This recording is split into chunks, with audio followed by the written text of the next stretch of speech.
चला आज भरली वांगी करूया। तर वांगी ना कट करून पाण्यात टाकून ठेवलंय।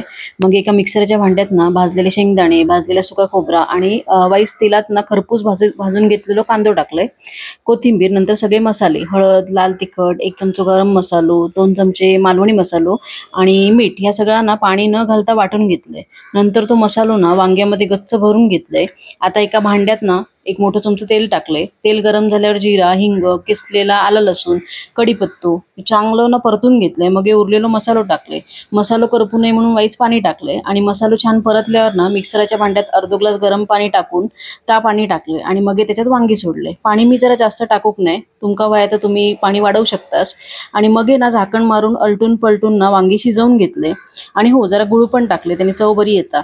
आणि शेवटाक मग वांगी चांगली शिजल्यावर कोथिंबीर टाकली। खूप भारी लागतं, नक्की करून बघा आणि आपल्या चॅनलला लाईक, शेअर आणि सबस्क्राईब करा पण विसरू नका। धन्यवाद।